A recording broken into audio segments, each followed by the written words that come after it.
எல்லா மட்டத்திலையும் இந்த கிரிப்டோ இருக்கிற மாதிரி, கிரிப்டோ கிறிஸ்டியன்ஸ் இருக்கிற மாதிரி இந்த லட்சுமிங்கிறது யாருங்கிறது பார்க்கப்பட வேண்டிய முதல் விஷயம். ரெண்டாவது, அவங்க ரிட்டையர் ஆகிறதுக்கு இன்னும் 4 மாசம் தான் இருக்கான். அது கலெக்டர் ஆபீஸ்ல கூப்பிட்டு எழுதி வாங்கிக்கிட்டாங்களாம். அதாவது கலெக்டர் ஆபீஸ்ல கூப்பிட்டு இனிமே அப்படி செய்ய மாட்டோம், ரகசியமா செய்வோம், செஞ்சாலும் வெளியில தெரியாத செய்யறோம், திருட்டுத்தனம் திருடினாலும் நாங்க அதை வெளியில தெரியாம ரகசியமா செய்யறோம். ஒரு புத்தி என்னன்னு வச்சுங்களேன், இந்த திருட்டு புத்தி இருந்ததுன்னா என்ன பண்ணுவாங்க, நீங்க அவங்கள்ட்ட நேர்மையை எதிர்பார்க்க முடியாது. அந்த நேர்மையா இருக்கிற மாதிரி நடிச்சு ஏமாத்துவாங்க. இப்ப இந்த லட்சுமி கூட 4 மாசத்துல ரிட்டையர் ஆக போறதுங்கிறதுனால அது இன்னும் கூட டார்ச்சர் பண்ணிட்டு இருக்கலாம்.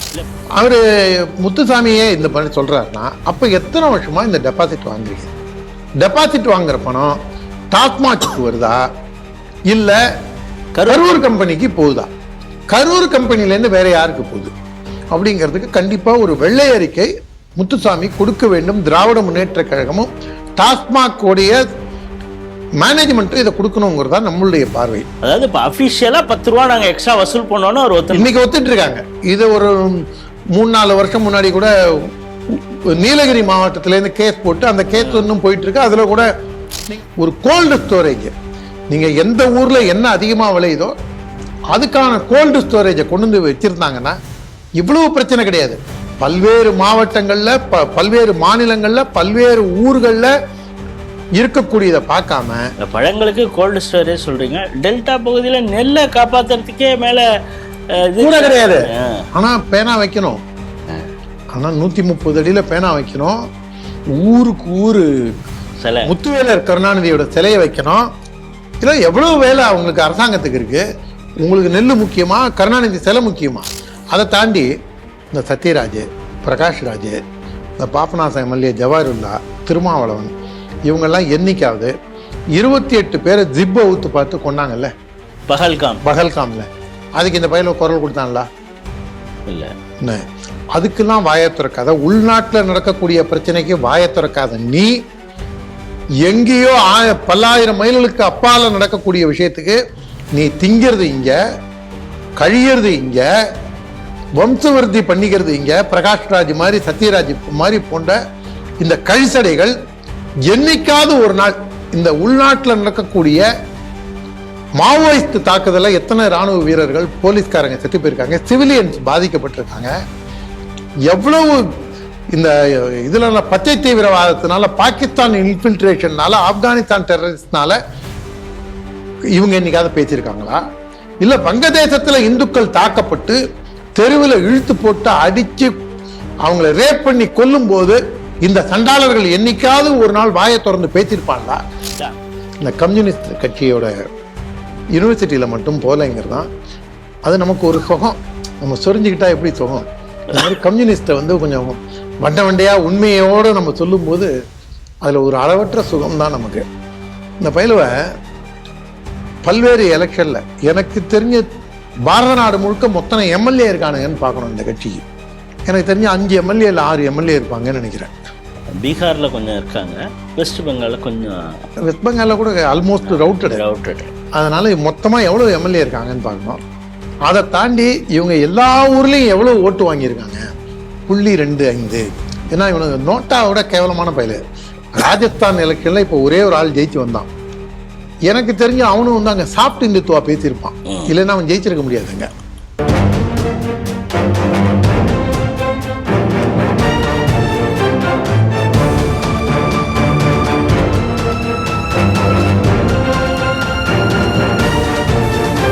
ஸ்ரீ டிவி நேயர்களுக்கு வணக்கம். இன்றைய செய்திகள் சிந்தனைகள் நிகழ்ச்சிக்கு உங்களை வரவேற்கிறோம். முதலில் இன்றைய முக்கிய செய்திகளை பார்ப்போம். சிவகங்கை மாவட்ட அரசு விடுதியில் கட்டாய மதமாற்ற முயற்சி, வார்டன் மீது புகார். டாஸ்மாக் சரக்கிற்கு கூடுதலாக 10 ரூபாய் என்பது வைப்பு தொகை, அமைச்சர் முத்துசாமி புது விளக்கம். தக்காளி விலை சரிவால் நஷ்டம், அமைச்சர்களுக்கு விவசாயிகள் தக்காளி பார்சல். காசாவில் நடக்கும் போருக்கு இஸ்ரேல் மட்டும் காரணமில்லை, மோடியும் காரணம், நடிகர் பிரகாஷ்ராஜ் சர்ச்சை பேச்சு. டெல்லி பல்கலைக்கழக மாணவர் சங்க தேர்தல், ஏபிவிபி அமோக வெற்றி. இன்றைய செய்திகள் குறித்து தனது கருத்துக்களை நம்மிடையே பகிர்ந்து கொள்ள நமது அரங்கத்திற்கு திரு ஓமாம்புலியூர் ஜெயராமன் அவர்கள் வந்திருக்கிறார். ஸ்ரீ டிவி நேயர்கள் சார்பாக அவரை வரவேற்கிறேன். அதற்கு முன்பாக இப்பொழுது பாஜகவிலே அறிவிக்கப்பட்ட பல பொறுப்புகளை அறிவிச்சிருக்காங்க. அதில் மாநில பிரச்சார பிரிவினுடைய இணை அமைப்பாளராக அவரை பாஜக அஃபிஷியலாக அனௌன்ஸ் பண்ணியிருக்காங்க. அதற்கு ஸ்ரீ டிவி நேயர்கள் சார்பாக வாழ்த்துக்களோடு அவரை வரவேற்கிறேன். வணக்கம். முதல் செய்தியாக சிவகங்கை மாவட்டம் காளையார் கோயில், அங்கே டீச்சர்ஸ் ட்ரைனிங் இன்ஸ்டியூட் ஒன்று இருக்குது, கவர்மெண்ட்டோடையது. அதுக்கு எய்த்தாப்பில் ஒரு ஹாஸ்டல் இருக்குது. அது கிட்டத்தட்ட ஒரு 68 பேர், பெரும்பாலும் மாணவிகள் அங்கே தங்கி படிக்கிறாங்க. இவங்கள்ட்ட அங்கே வாடனா லட்சுமின்னு ஒருத்தவங்க இருக்கிறாங்க. அவங்க பைபிளை படிங்க அப்படின்னு சொல்லி ரொம்ப ப்ரெஷரைஸ் பண்ணி மதம் மாற்றத்திற்கு ஒரு தூண்டக்கூடிய வேலையை செய்கிறாங்க அப்படின்னு சொல்லிட்டு ஒரு மாணவியருடைய அம்மா மணிமேகலை அப்படிங்கிறவங்க கலெக்டர்கிட்டே போய் மனு கொடுத்துருக்காங்க, பொற்கொடி கலெக்டர்கிட்ட. இந்த செய்தி எப்படி பார்க்குறீங்க? அதில் இந்த லக்ஷ்மி அப்படிங்கிற பேரை பார்த்தோன்னே நாம் அவங்க இந்து அப்படின்னு நினைக்கிறதுக்கான வாய்ப்புகள் இருக்கலாம். அவங்க ரெக்கார்டையும் பார்க்கணும். அஷ்டலட்சுமியில எந்த லட்சுமி அப்படின்னு நம்ம அதில் எந்த லட்சுமிங்கிறது தெரியாது. அதனால அவங்க இந்த கிரிப்டோ கிறிஸ்டியன் வகையில் அவங்க வராங்களா என்னங்கிறத பார்க்கணும். ஏன்னா இந்த தேர்தலில் நிற்கும் போது நான் இந்து அப்படின்னு அஃபிடவிட் ஃபைல் பண்ணுற பயலெல்லாம் நீங்கள் பார்த்தீங்கன்னா அவங்க வீட்டில் துக்க காரியம் நடக்கும்போது பார்த்தீங்கன்னா அப்போதான் அவங்க என்ன மதம் அவன் ப்ராக்டிஸ் பண்ணுறான் அப்படிங்கிறதே தெரியும். இந்த விடுதலை சிறுத்தையில் அவன் பேர் என்ன, பவுல்ராஜ், என்ன அரசு, வன்னியரசா. அந்த வன்னியரசு கூட அவங்க வீட்டுல யாரோ இறந்து போனதுக்கு நீங்க பாத்தீங்கன்னா சிலுவை நட்டிருந்தாங்க. சிலுவையை வச்சுதான் அவங்க புட்டி. அது அவங்களுடைய. நான் என்ன சொல்றேன், நீ எதுக்கு பட்டியலின சகோதரனுடைய ஆப்பர்ச்சுனிட்டியை பிடுங்குற? இந்து மதத்துல உனக்கு பிரச்சனை இருந்தா நீ ஓடி போன, பிரச்சனை இருக்கிற மதத்துல எதுக்குடா திரும்பி வரீங்க? அவர் மட்டும் இல்லையா, பவுல்ராஜ். பவுல்ராஜ் அவன் தான் எங்க தொகுதிக்கு எம்எல்ஏவா இருக்காரு, சிந்தனை செல்வன். அவரு எவ்வரி சண்டே சர்ச்சுக்கு போகக்கூடிய ஆள். நெய்வேலி பக்கத்துல ஏதோ ஒரு ஊர் அவருக்கு. அவரு எங்க ஊர்ல அங்க கண்டெஸ்ட் பண்ணியிருக்காரு. நீங்க அவர் மொத்த குடும்பமும் பிராக்டிசிங் கிறிஸ்டியன். அவரே சர்ச்சுக்கு போற போட்டோஸ்லாம் இருக்கு. நான் அதை 2021 நாமினேஷன் போட்ட போது அதிமுக காரங்களை அப்ஜெக்ட் பண்ணுங்கப்பா அப்படின்னு சொன்ன போது அவங்க மதச்சார்பின்மை, இஸ்லாமிய கிறிஸ்துவர்கள் ஓட்டு போயிடும், உனக்கு ஒரு பயிலும் ஓட்டு போட போறது இல்லை, நீ ஒழுங்கா நேர்மையா அரசியல் பண்ணனா இல்லப்பா. இவன் மதத்தை தாண்டி எப்படி ஸ்ரீ டிவிக்கு பாய்ங்கள்லாம் ஏன் வராங்க?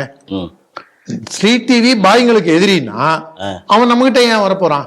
இல்ல, இவன் பேசுறது நியாயமா பேசுறான், இவன் நமக்கு நல்லது செய்வான், பரவாயில்ல, கரெக்டா பேசுறான், கரெக்டா பேசுறான் அப்படிங்கறதுனால அவங்க நம்மளை நோக்கி வராங்க. நீ நிஜமாவே கிறிஸ்துவன்னு நீ ஒத்துக்கிட்டேன்னா நீ போய் வேற ஏதாவது தொகுதியில நில்லு. திராவிட முன்னேற்ற கழகம் உங்களுக்கு பொது தொகுதி தான் கொடுக்குமா அப்படிங்கிற அரசியல் பல்வேறு விதம் வரும். இதை எதுக்கு சொல்ல வரேன்னா, இது இவ்வளவு நீண்ட விளக்கம். எல்லா மட்டத்திலையும் இந்த கிரிப்டோ இருக்கிற மாதிரி, கிரிப்டோ கிறிஸ்டியன்ஸ் இருக்கிற மாதிரி இந்த லக்ஷ்மிங்கிறது யாருங்கிறது பார்க்கப்பட வேண்டிய முதல் விஷயம். ரெண்டாவது, அவங்க ரிட்டையர் ஆகிறதுக்கு இன்னும் 4 மாசம் தான் இருக்கான். அது கலெக்டர் ஆபீஸ்ல கூப்பிட்டு எழுதி வாங்கிக்கிட்டாங்களாம். அதாவது கலெக்டர் ஆபீஸ்ல கூப்பிட்டு இனிமே அப்படி செய்ய மாட்டோம், ரகசியமா செய்வோம், செஞ்சாலும் வெளியில தெரியாத செய்யறோம், திருட்டுத்தனம் திருடினாலும் நாங்க அதை வெளியில தெரியாம ரகசியமா செய்யறோம். ஒரு புத்தி என்னன்னு வச்சுங்களேன், இந்த திருட்டு புத்தி இருந்ததுன்னா என்ன பண்ணுவாங்க, நீங்க அவங்கள்ட்ட நேர்மையை எதிர்பார்க்க முடியாது. அந்த நேர்மையா இருக்கிற மாதிரி நடிச்சு ஏமாத்துவாங்க. இப்ப இந்த லட்சுமி கூட 4 மாசத்துல ரிட்டையர் ஆக போறதுங்கிறதுனால அது இன்னும் கூட டார்ச்சர் பண்ணிட்டு இருக்கலாம். இல்ல, இப்ப நீங்க கிரிப்டோன்னு சொல்றதுனால இதோட சேர்த்து ஒன்று சொல்றேன். இப்ப இது கம்ப்ளைண்ட் கலெக்டர் டெஸ்ட் கொடுத்துருக்காங்க. ஒரு கலெக்டராகவே இருந்தவர் ஒருத்தர் கிரிப்டோவா இருந்தார், உங்களுக்கு தெரியும் நினைக்கிறேன், உதயசங்கர். அந்த ஆள் கவலையே படாம போய் பிரச்சாரம் எல்லாம் வேற பண்ணானு. இது அற்புத ஆவி சுகமளிக்கும் கூட்டம் அப்படிலாம் சொல்லி அவன் இந்துங்கிற பேர்ல தான் வந்தான், பட்டியலின இதுலதான் வந்தான். வந்துட்டு அதுக்கப்புறம் இந்த ஆட்டையை போட்டான், இந்த மாதிரி ஆட்டத்தை போட்டான். அந்த லட்சுமி மேல இன்னொரு குற்றச்சாட்டம் இருக்கு. அழுகின காய்கறி எல்லாம் போட்டு சோறாக்குறாங்க, அந்த சோறு வாயில வைக்க முடியாத அளவுல இருக்கு. ஒருவேளை பைபிள் படிக்காததுனால அந்த குழந்தைங்களுக்கு இது வாங்கிறது கூட இருக்கலாம். இது இந்த பார்வையும் அவசியம் நமக்கு தேவை. நீ என் மேலே கம்ப்ளைண்ட் கொடுக்குறியா, நீ பைபிள் படிக்க மாட்டியா, நீ ஸ்தோத்திரம் சொல்ல மாட்டியா, ஆவியை வணங்க மாட்டியா, அற்புத சுகமளிக்கும் கூட்டத்துக்கு வரமாட்டியா, நான் உன்னை என்ன பண்றேன் பார், உன்னை வயிற்றுல அடிக்கிறேன் அப்படின்னு கூட செஞ்சிருக்கலாம். ஒரு கொடுமையான, ஏன்னா நீங்க சிலுவை போர்ல ஆரம்பிச்சு ஆஸ்திரேலியால எப்படி இருந்தது? ஆஸ்திரேலியா பழங்குடி மக்கள் இன்னைக்கு யாராவது இருக்காங்களா? அமெரிக்கா முழுக்க அந்த அமெரிக்கன் நேட்டிவ் அமெரிக்கன்ஸ் எங்க போனா, அந்த மாதிரி இவங்க எங்கெல்லாம் போறாங்களோ, வெறித்தனமா போறாங்களோ, அங்க ட்ரேஸே இல்லாம ஆக்குவாங்க. இதுலயே இந்த கிரிப்டோவோட செயல்பாடுகளும் சரி, இந்த மதவெறி பிடித்த எத்தனையோ நல்ல கிறிஸ்தவர்களும் இருக்காங்க, அது வேற. நமக்கு சொன்னா கொஞ்சம் யோசிச்சு கூட நம்ம சொல்லிடலாம், அது ஒன்றும் பிரச்சனை கிடையாது. எவ்வளவு நல்ல கிறிஸ்தவர்கள் இருக்காங்க. ஆனா இந்த மத வெறிங்கிறது எவ்வளவு ஒரு பாய்சனஸ் வெனமஸ் விஷத்தை கொண்டதுங்கிறதுக்கு பாருங்க. நம்ம அந்த போரூர் பக்கத்துல பைபாஸ்ல இது இருக்கு இல்லைங்க, ஒரு டோல்கேட் ஒண்ணு, இது செக் போஸ்ட் டோல்கேட் இருக்குல்ல, சுங்கச்சாவடி, அது பக்கத்துல ஒரு பிளாட். அந்த பிளாட்ல கிட்டத்தட்ட ஒரு 150-200 வீடு, கிட்டத்தட்ட 100க்கு மேற்பட்ட வீடுகள் இருக்கு. அந்த ஓஎஸ்ஆர் லேண்ட் அலாட் பண்ணுவாங்கல்ல பூங்காக்கு, அதுக்கு ஓஎஸ்ஆர் லேண்ட் அலாட் பண்ணும்போது அது ஓரமா சின்னதா ஒரு பிள்ளையார் கோவில், அங்க இருக்கிற ஒரு நபரை தவிர மீதி அத்தனை நபர்களும் 150 வீடு இருக்குன்னா 149 வீடு ஹிந்து வீடு, 200 வீடு இருக்குன்னா 199 வீடு ஹிந்து வீடு. இந்த ஆள் ஒரே ஒரு கிறிஸ்டியன். அவன் என்ன பண்றான், நீ எப்படி இந்த இடத்துல ஒரு சின்ன பிள்ளையார் கோவில் கட்டி வழிபடலான்னு சொல்லி சிஎம்டிக்கு கடிதம் எழுதி இது ஒரு பிரச்சனையாக்கி இந்த இடத்துல சைத்தானை வணங்கும் செயல் இருக்கக்கூடாதுன்னு இன்னைக்கு மாலை 6 மணிக்கு அந்த பிளாட் அசோசியேஷன்ல நம்ம இந்து முன்னையின் சென்னை மாநகர தலைவர் இளங்கோவனை கூப்பிட்டுருக்காங்க. இதே மாதிரி இன்னொரு பிரச்சனை மாதவரம் பக்கத்துல தெருவுல நீங்க பாத்தீங்கன்னா அந்த தெரு இளங்கோவன் போய் இந்து முன்னணி வாதாட போராட இருக்குது, அவரும் போறாரு. இப்ப அந்த 149 பிளாட்ல இருக்கிறவங்களும் ஆதரவாக வருவாங்களாங்கிறது நம்ம இன்னைக்கு அங்க எவனாவது திராவிட கும்பல் இருந்தான்னு வச்சுங்க. ஏன் மதச்சார்பற்ற நாடு, நீங்க மும்மத கடவுள் வைங்க. ஏன்னா இந்த மும்மத கடவுள் பைத்தியம் இவங்களுக்கு இருக்குல்ல. செருப்பு கடைக்கு போங்க, நான் கூட 2-3 செருப்பு கடையில கேட்டேன், ஏங்க எல்லா கடையிலையும் மும்மத கடவுள் வச்சிருக்காங்களே, நீங்க ஏங்க வைக்கலீங்கன்னு. நான் வைக்க முடியாதுங்க. அவன் சொல்றது தெளிவா சொல்றான், நாங்க உருவ வழிபாட்டை நாங்க ஏத்துக்கிறது இல்லைங்கிறான். அவன் வேணா மெண்டலா இருக்கட்டும், நான் ஏன் இருக்கணும், நான் எதுக்குடா பைத்தியமா இருக்கணும், நீ வேணா இருறா, நீ கும்பிடுறா என்ன கும்பிடுறா அப்படின்ட்டு போறாங்க. மும்மத கடவுள்ங்கிறத இந்து மட்டும்தான் வச்சிருக்காங்கிறத நான் பிராக்டிக்கலா பார்த்தது. நாம ஒண்ணு விருப்பு வெறுப்பு இல்லாம உள்ளது உள்ளபடி சொல்றோம். அதை பாக்குறவன் எவனாவது குதர்க்கமா எடுத்துக்க போறான். அதே மாதிரி இன்னொரு இஷ்யூக்கு என்கிட்ட வந்தாங்க. மாதவரம் பக்கத்துல அந்த தெருவுல ஒரு கிட்டத்தட்ட ஒரு 300-400 வீடு இருக்கு தெருவுல. அந்த வீட்டுல ஒரு பிளாட்ல மாடியில ஒரு கிறிஸ்தவர் இருக்காரு. அந்த பிளாட்டுக்கு கீழே பக்கத்து காம்பவுண்ட்ல ஒரு சின்னதா காம்பவுண்ட்ல ஒரு பிள்ளையார் வச்சிருக்காங்க. இவன் என்ன சொல்றான், இந்த பிள்ளையார் இதுக்கு மணி அடிக்கிறாங்க, கற்பூரம் காமிக்கிறாங்க, சாமிக்கு படையல் எல்லாம் போடுறாங்க, கர்த்தரின் காது எங்களுக்கு அதெல்லாம் கூடாது, அதெல்லாம் சைத்தானை கும்பிடுற இடத்துல நாங்க இருக்கக்கூடாது. நான் என்ன கேட்டேன், இப்போ பக்கத்து பிளாட்ல இருக்கிறவனும் சைத்தானை தானே கும்பிடுறான், அப்ப மாடியிலேருந்து குதிச்சிருவியா? இந்த சைத்தான் வீடு வழியா தானே நீ போப்புற. நீ இனிமே என்ன பண்ணு, டெய்லி மாடியிலேருந்து குதி, கீழே இருந்து ஜம்ப் பண்ணி மேல போ அப்படின்னு சொன்ன உடனே அவன் அதுக்கப்புறம் போலீஸை கூப்பிட்டான். எதுக்கு சொல்ல வரேன்னா, 400 வீடு 500 வீடு ஒரு தெருவே இருந்தா கூட ஒரு நபர் இருந்தா எவ்வளவு பிரச்சனைகள் வருது. நான் அவன்கிட்ட கேட்டேன், அப்பா இங்க இருந்து இன்னொரு 200 மீட்டர்ல ஒரு மசூதிக்கு, நான் சொல்றது 2 வருஷம் முன்னாடி மசூதிக்கு ரெடி பண்ணிட்டு இருக்காங்க. இப்போ ஒரு 50-60 பேர் தான் அங்க தொழறாங்க, அதனால சின்னதா வச்சிருக்காங்க. உன் வீட்டுல இருந்து ஒரு 200-250 மீட்டர் தான். அவங்க பாங்க சொன்னாங்கன்னா உனக்கு சத்தம் உன் வீட்டுக்கு வரும். அப்ப அவனும் சைத்தானை கும்பிடுறான்னு நீ அவனை சொல்லுவியா? நீ சொல்லுவியா? ஏன் சொல்லுவேனே அப்படின்னா, நீ சொன்னா உனக்கு நாக்கிலேயே சுன்னத் பண்ணுவான்டா, நீ சொல்லுடா அப்படின்னு. இந்த மாதிரி நானும் காத்துட்டு இருக்கேன் அதுக்காக. அவனுக்கு உறுதியா நாக்குல சுன்னத் பண்றானா இல்லையான்னு பாருங்க. நான் அவனா சேலஞ்சு பண்றேன் இந்த அளவுக்கு.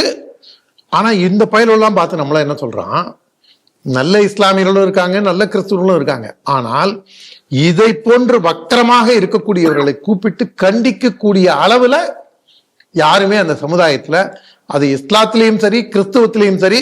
இப்ப நானே கொஞ்சம் கடுமையா பேசுறேன்னு வச்சுங்க, இஸ்லாமியர்களோ கிறிஸ்துவர்களோ என்னை கண்டிக்கிறதுக்கு முன்னாடி நம்முடைய உறவினர்கள், நம்முடைய நண்பர்கள், நம்முடைய சுற்றமும் சூழம், நம்ம மதத்துல இருக்கிறவங்க இப்படி தரதலையா பேசாத, ஏன் இவ்வளவு வெறி கொண்டு பேசுற, நாம ஒரு நியாயத்தையே பேசினா கூட நம்மளுக்கு லெக்சர் கொடுக்குறான். இந்த மாதிரிலாம் நம்மளுக்கு அறிவுரை சொல்ற பயலுக இருக்கிற ஊர்ல ஒரே வருத்தம், நீங்க இந்த நாட்டில் இருக்கீங்க, நீங்க எண்ணெயும் தண்ணியுமா இருக்காதீங்க, சர்க்கரையும் பாலுமா நீங்க இந்த சமுதாய பாரத நாட்டின் தேசிய நீரோட்டத்தில் ஒருங்கிணைங்கிறது தான் நம்மளுடைய ஆசை. ஆனால் நல்லவர்களுக்கு காலம் இல்லை என்ற அதே போன்று இந்த ஒரு பையன் இருக்கான் பாருங்க, திருச்சியில எம்எல்ஏவா, அவன் பேர் என்ன, இனிக்கோ இருதயராஜ், அவனுக்கும் ஜார்ஜ் பொன்னையாக்களுக்கும் அப்புறம் இன்னொரு ஆள் செத்துப்பட்டான் பாருங்க, மூஞ்சிலேயே குத்து ரத்தம், எஸ்ரா துர்குணம், உங்களுக்கு தான் இந்த மாதிரி ஆட்களுக்கு தான் இது காலமாக இருக்கு. இது வருத்தமான ஒரு விஷயம். இதே நிலைமை நீடித்தால் இது அவங்களுக்கும் பல்வேறு சங்கடங்களை சந்திக்க வேண்டி வரும். கிறிஸ்துவ சகோதரர்கள் இதை போன்ற மதவெறி செயல்களை அவர்களே கண்டிக்க வேண்டும் என்பதுதான் நம்முடைய கருத்து. எனக்கு இன்றைய செய்தித்தாளை படிச்ச உடனே ஒரு நிம்மதி வந்தது. இப்போ இவ்வளவு நாள் நம்மளை போட்டு அரிச்சுக்கிட்டே இருந்த விஷயத்துக்கு விடை கிடைத்து விட்டதே அப்படின்னு. ஏன்னா அடிக்கடி இந்த செய்தியை நம்ம சிடிவிலையும் பேசுகிறோம். என்னென்னா 10 ரூபா எக்ஸ்ட்ரா வாங்குறாங்களே, எதுக்கு எதுக்கு அப்படின்னு நம்ம போட்ட மண்டையை குழப்பிட்டு இருக்கப்ப மதுவிலக்கு ஆயத்தீர்வை அமைச்சர் முத்துசாமி அவர்கள் அதற்கு அழகாக விளக்கம். இது வந்து ஒரு வைப்பு நிதி போலதான், பைபேக் பாலிசி. நீங்க கடைக்கு டெபாசிட்டா, அதாவது சரக்கு வாங்குறீங்க, இல்ல ஒரு பாட்டில் வாங்குறீங்க, வைப்பு நிதிங்கிறது அவ்வளவு இதாயிடுச்சா, மைக்ரோ எக்கனாமிக்ஸ்ல அது வருது. சோ ஒரு பாட்டில் வாங்குறீங்க, உங்கள்கிட்ட எக்ஸ்ட்ரா 10 ரூபா வாங்குறாங்க. நீங்க என்ன பண்ணணும்னா குடிச்சிட்டு அதை வேற எங்கேயும் தூர போடாம மைதானத்திலேயோ இல்லை வேற எங்கேயாவது ரோட்ல போட்டு உடைச்சு அந்த கால், அந்த உடைஞ்ச அந்த கண்ணாடி துண்டு உங்க காலை குத்திருமே அப்படிங்கிறதுல கன்சர்ன் இருக்குது இந்த அரசுக்கு. சுற்றுப்புற சூழலும் ரொம்ப சரியா இருக்கணுமே அப்படிங்கிறதுக்காக பத்திரமா அந்த பாட்டில உடைக்காம கொண்டாந்து கொடுத்தீங்கன்னா ஏற்கனவே நீங்க கொடுத்த எக்ஸ்ட்ரா 10 ரூபா உங்களுக்கு திருப்பி கொடுப்பாங்க. இல்லைன்னா அன்னைக்கு வாங்குற கழிச்சுக்கலாம் அப்படிங்கிறது மாதிரி அவரு ஒரு விஷயத்த சொல்லியிருக்காரு. இப்போ இதில் ஒரே ஒரு சிக்கல் என்ன இருக்குன்னா, அந்த செய்தி படிச்சிருப்பீங்க, முழுசா நீங்கள் படிச்சிருப்பீங்க. இந்த ஐடியா இந்த இப்போ குறித்து நீங்கள் எப்படி பார்க்குறீங்க? அதாவது திராவிட முன்னேற்ற கழகம் வந்து திருச்சபை முன்னேற்ற கழகம்னு என்னுடைய கருத்து. ஆனால் பல வருடங்களா பல பேரும் சொல்றது என்னன்னா, அது திருடர்கள் முன்னேற்ற கழகம், இப்படிலாம் சொல்லாதீங்கப்பா, அது ஒரு அரசியல் கட்சி, நம்மளுக்கு அது பிடிக்காம இருக்கலாம், அவங்கள போய் நீங்க கொச்சையா இந்த மாதிரிலாம் சொல்லாதீங்க போது அவங்க அதை செய்தா கூட செய்துகிட்டே கூட இருக்கலாம், சொல்லக்கூடாது. சபை நாகரிகம்னு ஒண்ணு இருக்கு. நீங்க வந்து அவங்கள போய் நீ திருச்சபை முன்னேற்ற கழகம்னு சொல்றதுல எனக்கு இது இல்லை. ஆனா திருடர்கள் முன்னேற்ற கழகம்னு சொல்லாதேன்னு நானும் வன்மையா கண்டிச்சிருக்கேன். ஆனா திரும்பி திரும்பி என்ன பண்றாங்க, இந்த செய்தியை காலையில காமிச்சு பாருங்க, முத்துசாமியே ஓரளவுக்கு ரீசனபிளான ஆளு, அவரு பெருசா கொள்ளடிச்சாருன்னு அவர் மேல எந்த குற்றச்சாட்டும் கிடையாது. அவர் ராஜகண்ணப்பன் மாதிரியோ இல்லைன்னா இந்த அல்லுலியா பாபு மாதிரியோ இல்லைன்னா நம்ம துரைமுருகன் மாதிரியோ அப்பாவு மாதிரியோ அவர் வந்து ஒரு கிறுக்குத்தனமாலாம் நீங்க பேசியோ எராட்டிக்கா பேசியோ ஒரு பண்ணையார் மனப்பான்மையில பேசி நீங்க பார்த்திருக்க முடியாது. ஒரே வார்த்தையில சொன்னா திமுக மாதிரி அவர் பேச மாட்டார். அதுக்குதான் நம்ம இந்த இதுக்கே வந்தது. அதனால முத்துசாமி வந்து பை அண்ட் லார்ஜ் ரீசனபிளான ஆளு.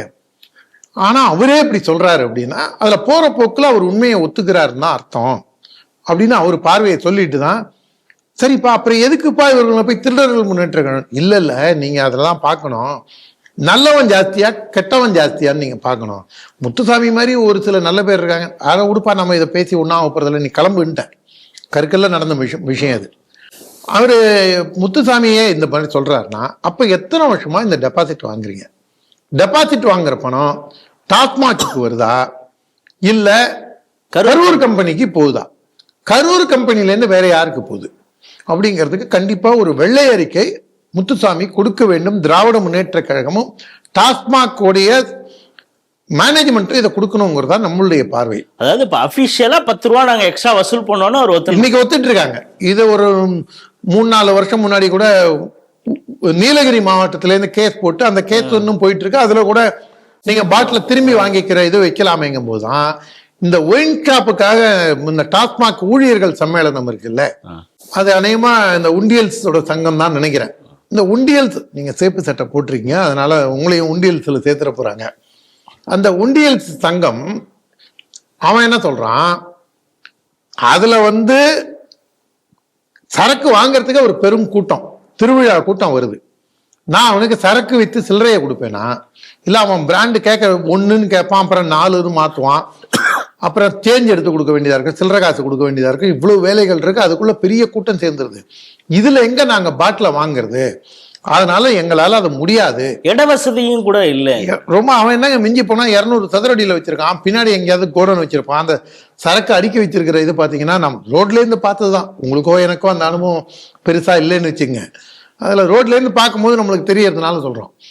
இதுல இவ்வளவு இட வசதி கிடையாது, ஆள் பற்றாக்குறை, இங்க பெரும் கூட்டம் ஒரே நேரத்தில் சேர்றாங்க, மிஸ் ஆகாம எக்ஸ்ட்ரா 10 ரூபா வாங்க வேண்டியது இருக்கு. அதனால இவ்வளவு பிரச்சனைகள் இருக்கும்போது அதே முத்துசாமி டெட்ரா பேக் கொண்டு வரலான்னு ஒரு ரீசனபிளா ஒண்ணு சொன்னாரு. அது ரீசனபிளா சொல்றது, வெறும் டெட்ரா பேக்க அவர் சொல்லியிருந்தாருன்னா பரவாயில்ல, அவரு யதார்த்தமா பேசுறதா நினைச்சு காலையில வேலைக்கு போறோம், அவன் அசதி தெரியாம இருக்கும். அதாவது இவர் என்ன சொல்ல வர்றாருன்னா, காலையில வேலைக்கு போறோம், அசதி தெரியாம இருக்கிறது குடிச்சிட்டு போறது தானே. இப்ப பல பேர் சொல்றாங்க, ரோபோ சங்கர் தண்ணி ஊத்தாம குடிப்பாரு, 300 ரூபா சரக்குல இருந்து 60,000 ரூபா சரக்கு வரைக்கும் குடிச்சிருக்கேன், ஆனா தண்ணி ஊத்தாம கூட குடிச்சிருக்கேன்னு சொல்றாரு. அப்படின்னா பல்வேறு விதமான விஷயங்கள் சோசியல் மீடியால பகிரப்படுது. நம்ம இறந்து போனவரை பத்தி நம்ம தப்பு சொல்றதுக்காக சொல்லல, ஆனால் இதோட குடி நோயோட பாதிப்பு ரோபோ சங்கர் மாதிரி போன்ற பிரபலமானவர்களுக்கு. ஏற்கனவே ஒரு கவிஞர் கூட அப்படிதான் இறந்தார், இளம் வயதிலேயே இருந்தார், நா முத்துக்குமார்.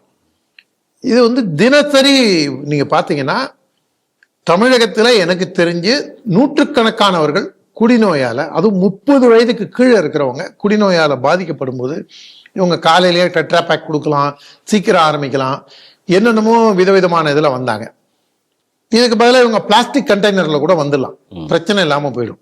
ஆனா பாட்டில்னா தான் உடையும், அப்பதான் இவங்க கள்ளக்கணக்கு எழுதுறதுக்கு இன்னும் சௌரியமா இருக்கும்.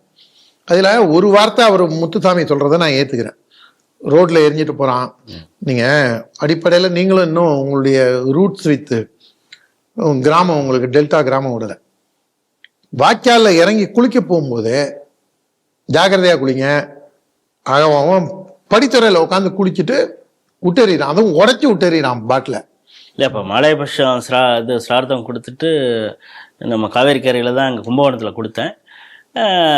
பிண்டம் கொடுக்கறதுக்கு படியை இறங்க முடியாத ஒரு சூழல். ஏன்னா சுற்றி பாட்டில்களை குடிமகர்கள் உடைச்சிட்டு எங்கே பார்த்தாலும் போட்டு வச்சிருந்த அந்த காட்சியை தான் நம்ம பார்க்க முடியும். அதுவும் மக்கள் அதிகமாக புழங்குற இடத்துலயே. நீங்கள் எங்க ஊர்லாம் ஐசோலேட்டட் வில்லேஜ். நீங்கள் 6-7 மணிக்கு மேலே ஒருவேளை லைட் எரிஞ்சதுன்னா கூட, திருவிளக்கு எரிஞ்சதுன்னா கூட கல்லை விட்டு எரிஞ்சு உடைச்சிட்டு அவன் பாட்டு குடிச்சிட்டு இருக்க போறான். வாய்க்கால்ல விட்டு எறியறது ஒரு பக்கம், வயல்ல விட்டு எறிகிறான்.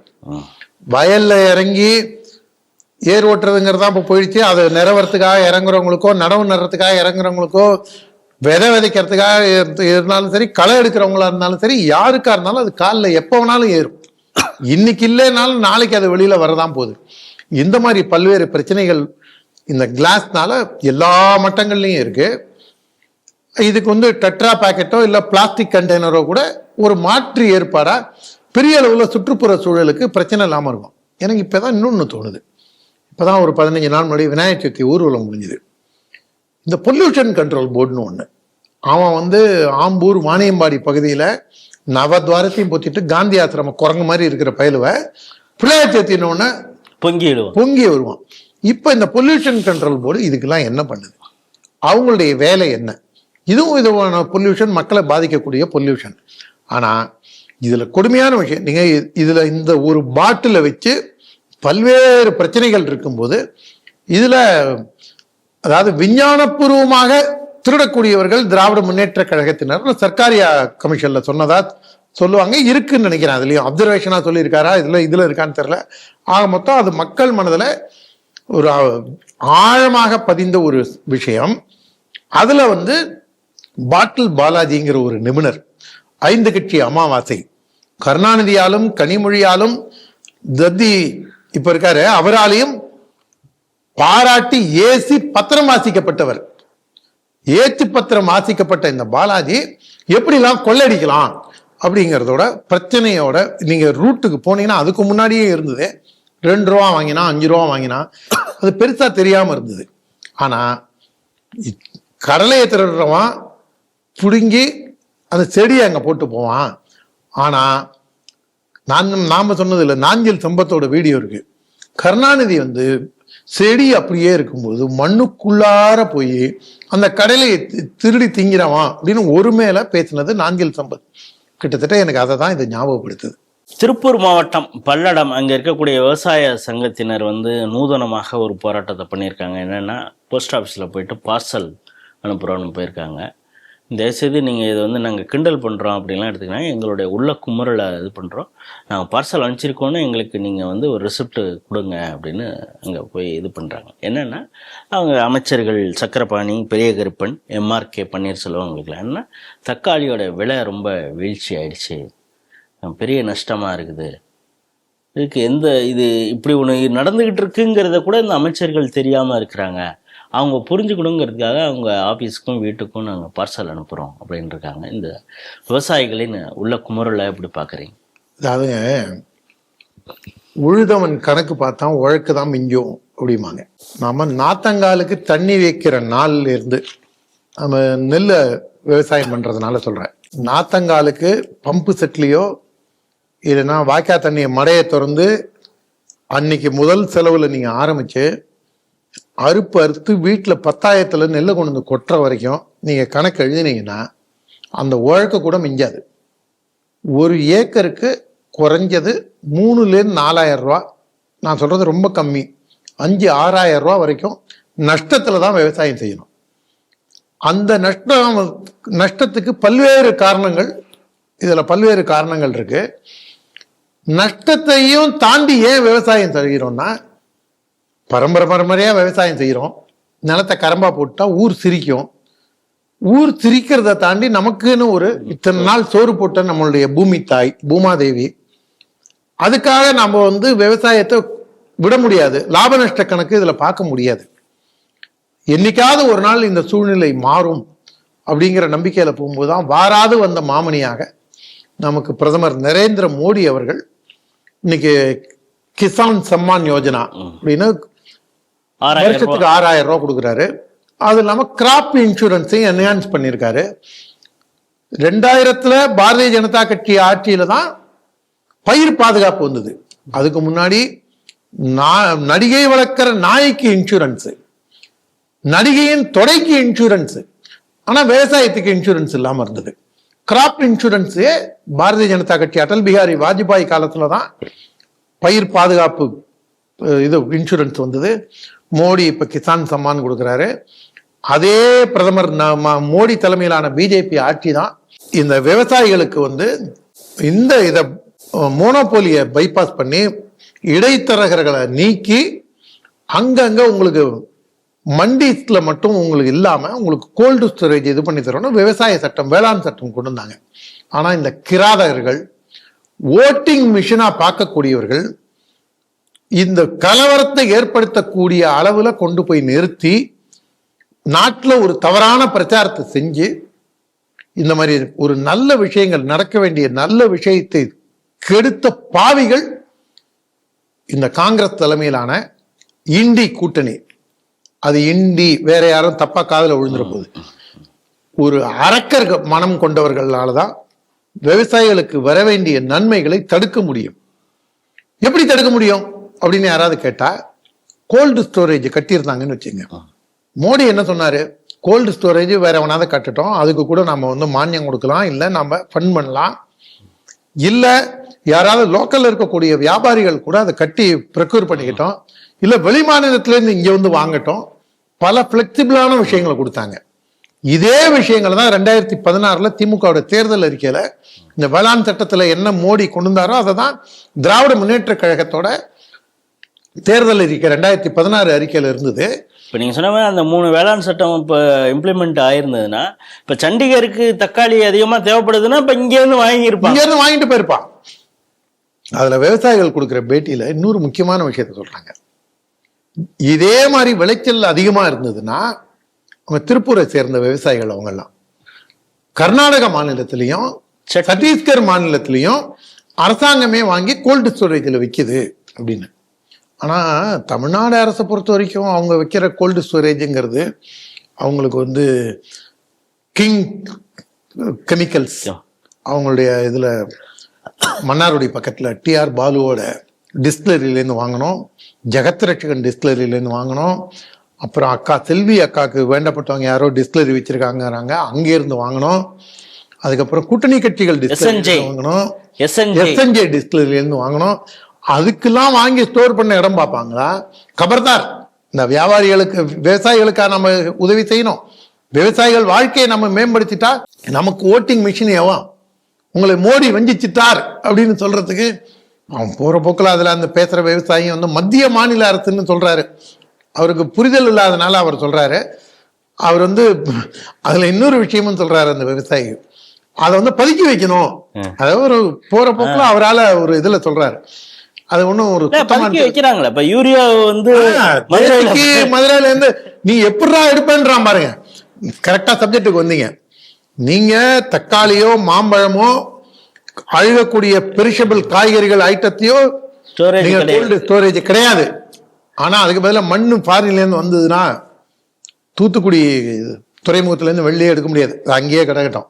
யூரியா வந்ததா மதுரைக்கு தெற்க கொண்டு போகணுமா, 1300 டன் யூரியா. நேற்றுக்கு இளம் சிங்கம் அண்ணாமலை அதையும் தோல் உரிச்சிருக்காரு. அந்த 1300 டன்னையும் நீ எடுக்க கூடாது, எனக்கு வர வேண்டிய கட்டிங் வந்தாதான் எடுக்கணும்னு திமுகவோட உடன்பிறப்பு அதையும் நிறுத்தி வச்சிருக்காப்புல. இதுல வேளாண் அமைச்சருக்கு அனுப்பிச்சிருக்காங்கல்ல, ஒரு விதத்துல எனக்கு சந்தோஷம். எங்க பக்கத்து ஊருக்காரரு முட்டத்தார் எம்ஆர்கே பன்னீர்செல்வம், எங்க மண்ணின் மைந்தன், பை அண்ட் லார்ஜ் வந்து லோக்கல் இருக்கிறவங்களுக்கு இம்சை கொடுக்காம இருக்கக்கூடிய மனிதர். அலிலியா பாபு மாதிரி எல்லாம் இம்சை கொடுக்காம இருக்கக்கூடிய, திமுகவினர் இயல்பாக செய்யக்கூடியதை அவர் செய்ய மாட்டார், பெருசா செய்ய மாட்டார். அவரு பன்னீர் வாயை திறந்தா வெந்நீரா இருக்குமே தவிர அவர் பெருசா யாருக்கும் இடைஞ்செல்லாம் செய்யக்கூடியதில்லை. கொஞ்சம் மனிதர்களை அனுசரிச்சு போகக்கூடிய நபர். அவர் ஊர்ல கொள்ளடத்துல பாலம் இருக்கு. ஆக்சுவலா எங்க ஓமாமலி இருக்கும் மணல் மேடுக்கும் மாயிரம் போறதுக்கு போட வேண்டிய பாலத்தை அவர் ஊருக்கு எடுத்துட்டு போனாரு. பரவாயில்ல, நல்ல விஷயம் தானே. நமக்கு பாலம் வந்தா ரைட்டு, இல்லைன்னா நாங்கள் சிதம்பரம் சீர்காழி வைத்தீஸ்வரங்கோயில் சுற்றி 60 கிலோமீட்டர் போனோம். இதுனா 18 கிலோமீட்டர்ல குறுக்க போயிடுவோம். அந்த பாலம் கொண்டு வந்தாரு. அந்த பாலம் போடும்போதே ஷட்டரோட போடுங்க. அந்த பாலத்துக்கு மாயிரம் போற பாலத்துக்கு முட்டத்தில் இருக்கிற பாலத்துக்கு மணல்மேடு முட்டம் கனெக்டிங் பாலத்துல ஷட்டர் போடல, அதனால தண்ணி தேக்க முடியல. சரி, ஏதாவது நம்மளுக்கு போறதுக்கு பாலமாவது போட்டு கொடுத்தாரு அப்படின்னு நீங்க அந்த பாலத்துக்கிட்ட போகும்போது பாத்தீங்கன்னா தெரியும், இந்த பகுதியில் முதலை நடமாட்டம் உள்ளது. குளிப்பவர்களோ ஆடு மாட்டை ஓட்டி செல்பவர்களோ ஜாகிரதையாக செல்லவும். முதலை நடமாடும் பகுதி வச்சிருக்கிறது எங்க? விவசாய அமைச்சரோட ஊர்ல, சொந்த கிராமத்துல. அங்க இருந்து 1 கிலோமீட்டர் தள்ளி எல்லாம் கிடையாது. போர்டு வைக்க சொன்னதே அவர் தான். நான் என்ன சொல்றேன், ஒரு அமைச்சரா இருக்கிறவர் என்ன பண்ணும், அணைக்கரையில முதல பண்ண இருக்கு, அந்த முதல தண்ணியில அடிச்சிட்டு வந்துருதுங்கிறாங்க. நீங்க அதுக்கான தடுப்பு ஏற்பாடு அங்க ஏதாவது செய்வீங்களா? இல்ல முதல்ல இருக்குன்னா அதை பிடிக்கிறதுக்கான வழியை செய்வீங்களா? அதை விட்டுட்டு எச்சரிக்கை போர்டு வைப்பீங்களா? இதுதான் இந்த திராவிட மாடலோட ஆட்சியின் லட்சணம். இதுல இன்னொரு முக்கியமான விஷயம், முதல்ல இருக்குன்னு இவங்க எச்சரிக்கை செய்யறதோட இல்லை, ஒரு சில பேரை முதல்ல அடிச்சுது, வாரால் அடிச்சுது, ஒரு சில பேரை கவ்வ வந்தது. ஆட்டுக்குட்டி இது கொள்ளிடம் பக்கத்துல, இந்த கொள்ளக்கரையிலேயே நீங்க கொள்ளிடம் போய் கடல்ல கலக்குது பாருங்க, அந்த கொள்ளிடம் ஊர் இருக்கு பாருங்க, ஆனைக்காரன் சத்திரம்னு ஒரு, அதுக்கு முன்னாடி 2-3 ஊர்ல குமராட்சி வெண்ணிராடை ஊருக்கு பக்கத்துல, அங்க வந்து முதல்ல வந்து ஆட்டுக்குட்டியே கவி இழுத்துட்டு போயிடுச்சு. இந்த மாதிரி உங்களுக்கு அணைக்கரையில இருந்து கொள்ளும் வரைக்கும் இந்த பிரச்சனைகள் 3-4 மாவட்டத்தை ஆட்டி படைக்கிறது. இதையும் விவசாய அமைச்சர் வேடிக்கை பார்க்கிறார். அமைச்சரா இருக்கிறவரு தக்காளி விலை, மாம்பழம் உங்களுக்கு வந்து ரேட்டுக்கு வந்து உங்களுக்கு கிலோ 6 ரூபாய் 7 ரூபாய்க்கு வாங்கறதுக்கு ஆள் இல்லாம அழுகி போய் குப்பையில கொட்டுறான். ஒரு கோல்டு ஸ்டோரேஜ், நீங்க எந்த ஊர்ல என்ன அதிகமா விளையுதோ அதுக்கான கோல்டு ஸ்டோரேஜை கொண்டு வந்து வச்சிருந்தாங்கன்னா இவ்வளவு பிரச்சனை கிடையாது. பல்வேறு மாவட்டங்கள்ல, பல்வேறு மாநிலங்கள்ல, பல்வேறு ஊர்கள்ல இருக்கக்கூடியதை பார்க்காம பழங்களுக்கு கோல்டு ஸ்டோரேஜ் சொல்றீங்க. டெல்டா பகுதியில நெல்லை காப்பாத்துறதுக்கே மேல கூட கிடையாது. ஆனா பேனா வைக்கணும், ஆனா 130 அடியில பேனா வைக்கணும். ஊருக்கு ஊரு முத்துவேலர் கருணாநிதியோட சிலையை வைக்கணும். இதெல்லாம் எவ்வளவு வேலை அவங்களுக்கு அரசாங்கத்துக்கு இருக்கு. உங்களுக்கு நெல்லு முக்கியமா, கருணாநிதி சிலை முக்கியமா? அதை யோசிங்க. மக்களும் இதை யோசிச்சாங்கன்னா சரியா இருக்கும். நேற்று ஸ்ரீ டிவி நியூஸ் பீரோவுக்கு ஒரு செய்தி வந்தது. எங்கேருந்துன்னா இஸ்ரேல்லேருந்து பெஞ்சமின் நேதன்யாகு வீட்டை விட்டே வெளியில் வர மாட்டேங்கிறாராம். அந்த ஒரு பயத்தில் இருக்கிறாராம். அதற்கு காரணமாக அங்கேருந்து சொல்கிறது என்னென்னா, நேற்று சென்னையில் ஒரு 31 அமைப்பு சேர்ந்து மிகப்பெரிய கண்டன ஆர்ப்பாட்டம் இது பண்ணியிருக்காங்க. இவங்க எல்லாரும் திரண்டு காசாவுக்கு வந்துட்டா நமக்கு என்ன ஆகிறது, நம்ம நிலைமை என்ன ஆகும், நம்ம இராணுவம் என்ன கதிக்கு ஆகும் அப்படின்னு அவர் பயந்துக்கிட்டு இருக்கிறதாக ஒரு செய்தி. சென்னையில் இந்த போராட்டத்தை கண்டன ஆர்ப்பாட்டத்தை நடத்தியிருக்காங்க. அதில் பலரும் பல விதமாக பேசியிருக்காரு. அதில் பிரகாஷ் ராஜ் அவர் குறிப்பாக பேசியிருக்காரு என்னென்னா, காசாவில் இஸ்ரேலுடைய இந்த அத்துமீறல் இதுக்கு இது அமெரிக்கா சப்போர்ட் பண்ணது அப்படிங்கிறது மட்டும் இல்லாமல் இதற்கு முதற் காரணம் மோடியும் தான் அப்படின்னு சொல்லியிருக்காரு. உடனே இந்த கூட்டத்தில் வந்தவங்களாம் ஆர்ப்பரித்து கைதட்டுறாங்க. இந்த செய்தி எப்படி பார்க்குறீங்க? ஒருவேளை அந்த சைக்கோவை நடிப்பான அந்த ஆள் தானே சொல்றீங்க, பிரகாஷ் ராஜ்னா? அது நடிப்புல மட்டும் இல்லை, நிஜ வாழ்க்கையிலையுமே கிட்டத்தட்ட அப்படிதாங்கிறாங்க. யாராவது தனி மனித தாக்குதல் நடத்தலாமா? அப்ப அந்த தனி மனிதன் எதுக்கு தேவையில்லாம இந்த நாட்டுக்கு எதிராக எது இருக்கோ அதை ஏன் செய்யறான்? நீங்க நாட்டுக்கு எதிராக உடனே என்ன சொல்லுவான், அவங்களெல்லாம் ஏன் கைது செய்யல? சில விஷயங்கள் கருத்து உருவாக்கம்ங்கிறது இருக்கு. இவங்க கருத்து உருவாக்கம் செய்ய பாக்குறாங்க. அதுல இன்னொரு ஒரு நுட்பமான அரசியலை கவனிக்கணும்.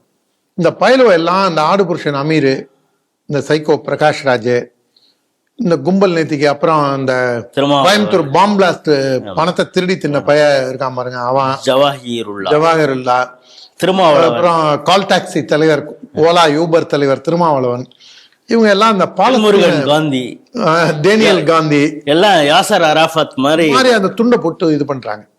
இவங்க என்ன சொல்ல வராங்க, நாங்க யாசர் அராஃபத் அங்க ஒரு உலகின் தீவிரவாதியாகத்தான் பல நாடுகளால் பார்க்கப்பட்டவன். யாசர் அராஃபத்தால பாரத நாட்டுக்கு ஏதாவது நன்மை உண்டா? இஸ்ரேல்னால நன்மையா, காசானால நன்மையா? நமக்கு நம்ம நாடோட நலன் தான் நமக்கு முக்கியம். இவங்க என்ன அடிப்படையில போறாங்க அப்படின்னா, இவங்க இன்னொரு இது, நம்ம அமித்ஷாட்டையோ அல்லது பிரதமர் நரேந்திர மோடிட்டையோ இல்ல வெளிவிவகாரத்துறை அமைச்சர் ஜெய்சங்கர்கிட்டயோ கையில காலில் விழுந்து, இல்ல அவங்களுக்கு நேரம் நீங்க பரவாயில்லைங்க, எங்க கிட்னி வேணாலும் நாங்க எடுத்துங்க, நீங்க இந்த பயல்களெல்லாம் கொஞ்சம் காசாக்கு அனுப்பிச்சு வச்சிருங்க, அந்த யுத்தம் இதுல போய் இருக்கட்டங்க போறா. ஏற்கனவே ஒரு முறை ஒரு தவறு இந்திய அரசு பண்ணியிருக்கு. இவங்களெல்லாம் ஸ்ரீலங்காவுக்கு அனுப்பிச்சிருந்தா 1,00,000 சொச்சம் தமிழர்கள் பாதுகாக்கப்படுவார்கள் பட்டிருப்பாங்க. அந்த வாய்ப்பை தவற விட்டுட்டாங்க. ஏன்னா இவங்களாம் ரெடியா இருந்தாங்க, கன்னெல்லாம் வச்சு சுட்டு ராஜபக்சே குடும்பத்தையே காலி பண்ணலான்லாம் இவங்க இருந்தாங்க. ஆனா இந்த முறை அதை தவற விடக்கூடாது. அது நடிப்பு. இது ஆத்மார்த்தமா போறாங்க. ஏன்னா ஜவஹர்லா போன்றவர்களுக்கெல்லாம், திருமாவளவன் போன்றவர்களுக்கெல்லாம், இந்த ஆளூர், அவன் பேர் என்ன, ஆசன ஆளூர் ஷானவாஸ், அவன் அது பேர் மட்டும் மறந்து.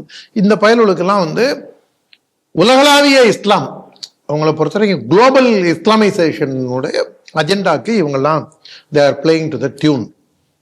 ஆனா உங்களுடைய உணர்வுகளை நாங்க மதிக்கிறோங்க, நீங்க இங்க இருந்து குரல் கொடுத்தா போறாது, தயவு செஞ்சு நீங்க நேரா காசாக்கு போங்க, கிரவுண்ட் ஜீரோ அந்த இடத்துலயே போய் நீங்க அங்க போய் நெதன்யாகுவை எதிருங்க.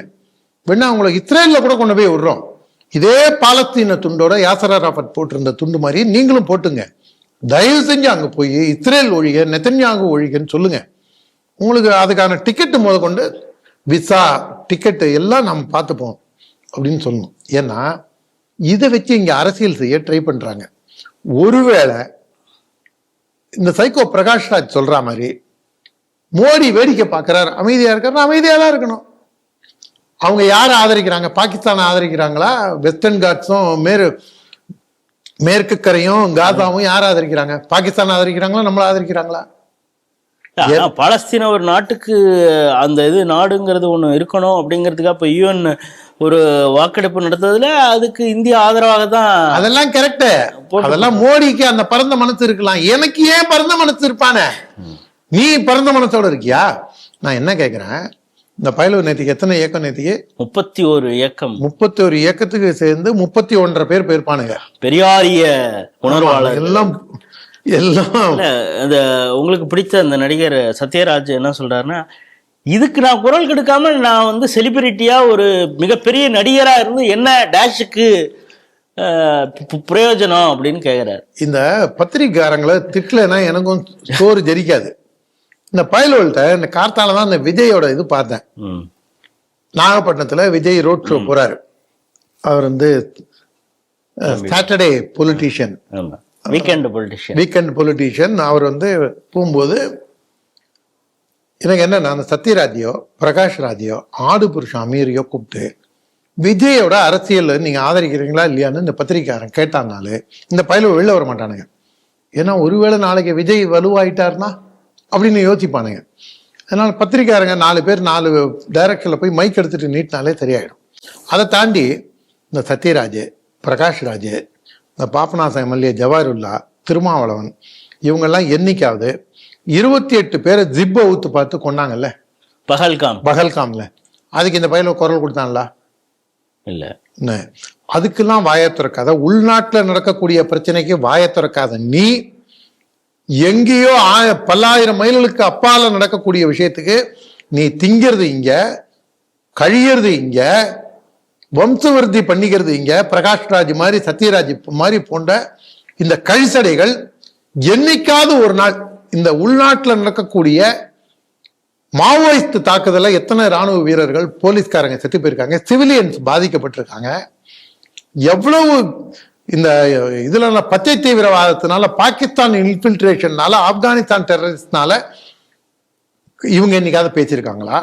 இல்ல வங்கதேசத்துல இந்துக்கள் தாக்கப்பட்டு தெருவில் இழுத்து போட்டு அடிச்சு அவங்களை ரேப் பண்ணி கொல்லும் போது இந்த சண்டாளர்கள் என்னைக்காவது ஒரு நாள் வாயை திறந்து பேசியிருப்பாங்களா?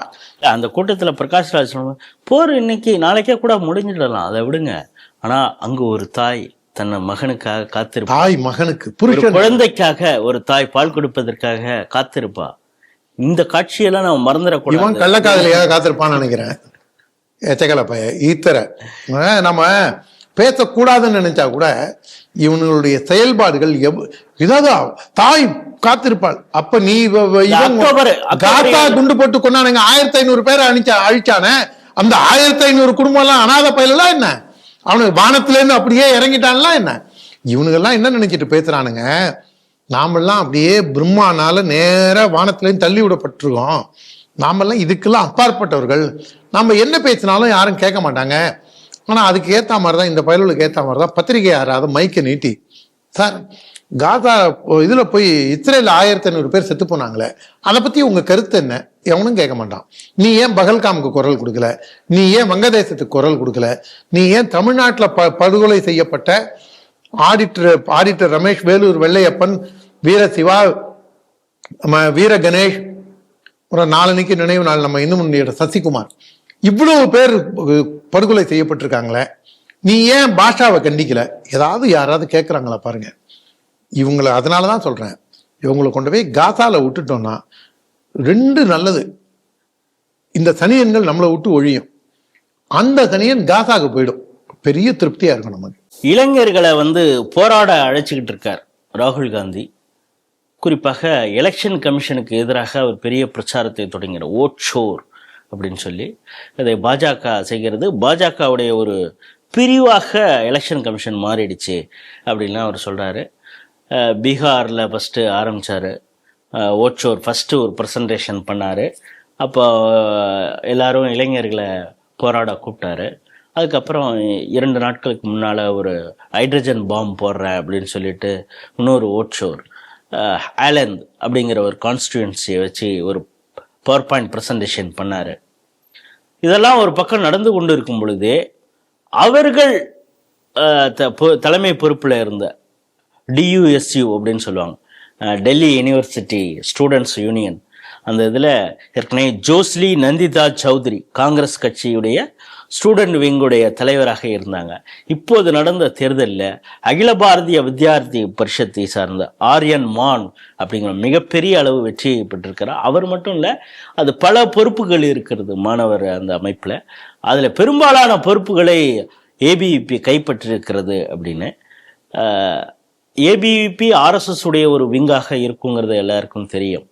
ஆனால் பிற்காலத்தில் அது அந்த காலம் அப்படியே கொஞ்சம் கொஞ்சமாக வரும் பொழுது அரசியல் ரீதியாக ஏபிவிபியில் யார் உச்சத்தில் வருகிறார்களோ அவர்கள் பாஜகவில் மிகப்பெரிய பொறுப்பில் வரக்கூடிய அந்த விஷயத்தையும் பார்க்கும் பொழுது இது அந்த ஒரு பொலிட்டிக்கல் அந்த பெர்ஸ்பெக்டிவ்ல இதை எப்படி பார்க்குறீங்க? முதலில் டெல்லி பல்கலைக்கழக தேர்தலில் வெற்றி பெற்ற ஏபிவிபியை சேர்ந்த அனைவருக்கும் நம்முடைய வாழ்த்துக்கள். நீங்கள் சொல்லியது போன்று இன்றைக்கு பிஜேபியின் அகில பாரத தலைவராக இருக்கக்கூடிய ஜேபி நட்டா அவர்களும் ஏபிவிபியில் தான் தன்னுடைய வாழ்க்கையை தொடங்கினார். தமிழகத்தைச் சேர்ந்த நம்முடன் சேர்ந்து பணியாற்றக்கூடிய வானதி சீனிவாசன் அவர்களும் ஏபிவிபியிலிருந்து தான் வந்தாரு. நிதின் கட்காரி இருந்திருக்காரு, ராஜ்நாத் சிங் இருந்திருக்கிறாரு, பல பேர் இந்த மாதிரி ஏபிவிபியிலிருந்து வந்து பாஜகவின் தலைமை பொறுப்பில் வழிநடத்தக்கூடியவர்களாக இருந்திருக்கின்றார்கள். இன்றைக்கு ஏபிவிபி சார்பாக டெல்லி பல்கலைக்கழகத்தில் வெற்றி பெற்றவர்கள் நாளைக்கு இந்த நாட்டை வழிநடத்தக்கூடிய அளவுக்கு உயர்வதற்கு வாய்ப்புகளும் இங்க பல்வேறு விதமான அடிப்படையான விஷயங்களும் இங்கே நிறைந்திருக்கின்றது. இங்க வாய்ப்புகள் கொட்டி கிடக்கின்றது. திறமைசாலிகளுக்கு அங்கீகாரம் கொடுப்பதற்கு ஆர்எஸ்எஸின் பிள்ளைகளும் தயாராக இருக்கின்றார்கள். இதுல நீங்க சொன்னது போன்று பெரும்பாலான இடத்துல துணைத் தலைவர் மட்டும்தான் காங்கிரஸ் கட்சி வெற்றி பெற்றிருக்கு. இது டெல்லி யூனிவர்சிட்டி தேர்தல் அப்படின்னோடனே நம்ம மெட்ராஸ் யூனிவர்சிட்டி மாதிரி அதுவும் ஒரு 3000 ஓட்டு 10,000 ஓட்டு இல்லை 20,000 ஓட்டு இருக்குன்னு யாராவது நினைக்க வேண்டாம். 1,60,000 ஓட்டு கிட்டத்தட்ட இருக்கு. போலிங் பூத்தே கிட்டத்தட்ட ஒரு வாக்குச்சாவடி 19 வாக்குச்சாவடியில் 59 பூத் அமைச்சு ஆல்மோஸ்ட் ஒரு அசம்பிளி எலெக்ஷன் மாதிரி அது நடந்திருக்கு. அதுக்காக தான் இவ்வளவு அந்த இதையும் சொன்னேன். அந்த மாதிரி நடந்ததுல தலைவராக வந்தவருக்கும் அவர் 28,000 ஓட்டோ 30,000 ஓட்டோ தலைவராக வந்தவர் வாங்கியிருக்காரு. இவங்க 16,000 சில்லற காங்கிரஸ் வாங்கியிருக்கு. கம்ஃபர்டபுள் மார்ஜின் ஒரு 70% மேல கிட்டத்தட்ட 90% மேல் வாக்குகளை வித்தியாசம் இருந்திருக்கு. மிக நல்ல ஒரு இது. இதுல ரொம்ப முக்கியமான விஷயம் என்னன்னா, டெல்லி யூனிவர்சிட்டியானது உங்களுக்கு அது ஒரு ஆன்டி இந்தியன் நாற்றங்காலாகத்தான் இதுவரை திகழ்ந்துள்ளது. அதுல இன்னொரு முக்கியமானது, இந்த உண்டியல் எங்க போனானுங்க, அதுல அவங்க ஏதோ 1-2 எங்கே அங்கே அது வெற்றி பெற்றிருப்பாங்க. வெற்றி பெறலாம் இல்ல, அவங்க என்ன ஓட்டுன்னே தெரியல. நீங்க இப்ப சமீபத்துல இந்த உண்டியல்கள்னு சொன்னதுனால அந்த அவங்க எஸ்எஃப்ஐ நீங்க சொல்றீங்கன்னு நினைக்கிறேன். எஸ்எஃப்ஐ டிஒஎஃப்ஐ அதான் இப்ப அவங்க ஒரு வருத்தத்தை தெரிவிச்சிருக்காங்க. என்னன்னா, இந்தியாவில் பெரும்பாலான மாநிலங்கள்ல எலெக்ஷன் நடந்திருக்குது.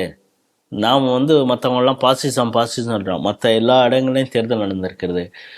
கல்லூரியிலே தேர்தல் நடக்காத ஒரே மாநிலம் தமிழ்நாடு அப்படிங்கிற குற்றச்சாட்டை கம்யூனிஸ்ட் கட்சியுடைய எஸ்எஃப்ஐ தொடர்ச்சியாக இந்த தமிழக அரசின் மீது சொல்லிட்டு வராங்க. அப்போ உண்மையான பாசிஸ்ட் இந்த திராவிட மாடல் ஆட்சி தான்றாங்க. ஆமா, அவங்க சொல்றாங்க. அவங்க சொல்லல அத பாசிஸ்ட் திமுகங்கிறத எஸ்எஃப்ஐ சொல்றாங்க.